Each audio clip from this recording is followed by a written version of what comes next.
in and out dribble.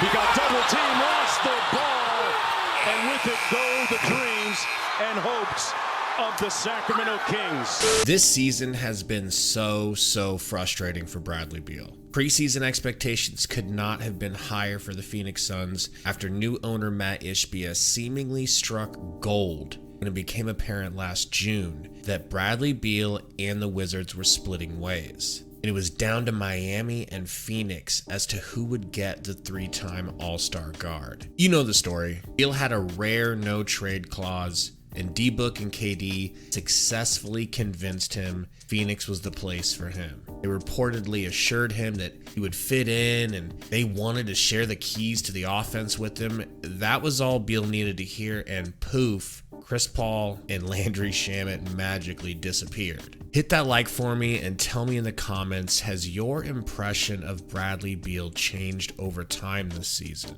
Because let me tell you, his performance versus the Kings on Friday night should have impacted how you feel about him. In fact, over his last 5 games, he's averaging over 22 points while holding down the starting point guard duties, including a 33-point performance versus the Pelicans in a loss that was not his fault. But it's not just offensively. Beal seems like he might be the only one on that team that either physically can or is just currently willing to leave it all on the court defensively. Over the last 4 games, Beal's averaging 2 blocks, and he had 2 clutch steals to help seal that unlikely comeback versus the Kings, a team that was playing out of their minds for 3.5 quarters. Maybe more important even still than the points, blocks, and steals, especially versus the Kings, was Bradley Beal's rebounding. 9 total versus Sacramento, and a few of them were in clutch time. After suffering injury after injury after injury this season, delaying the Suns' Big 3 debut until nearly the halfway point of the season,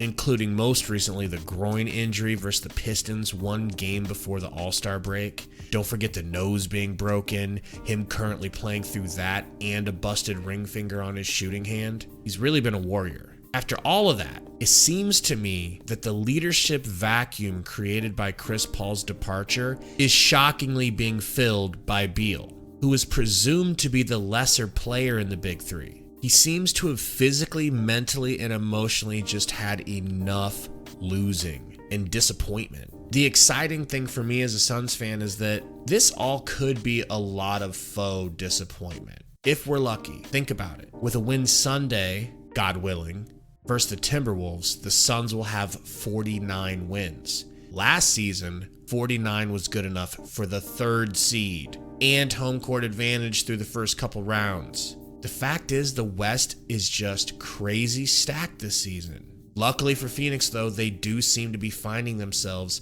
in the nick of time. And Bradley Beal must receive a lot of the appreciation for the change. He's finally completely rust-free, and his success, both shooting and driving the basketball, is getting everyone open looks. At the end of the game, Bradley Beal had this to say. It's time to start playing defense. It's time to execute it and take care of the ball offense. It's time, man. We want to win the ring. It's time, Amanda. It's time.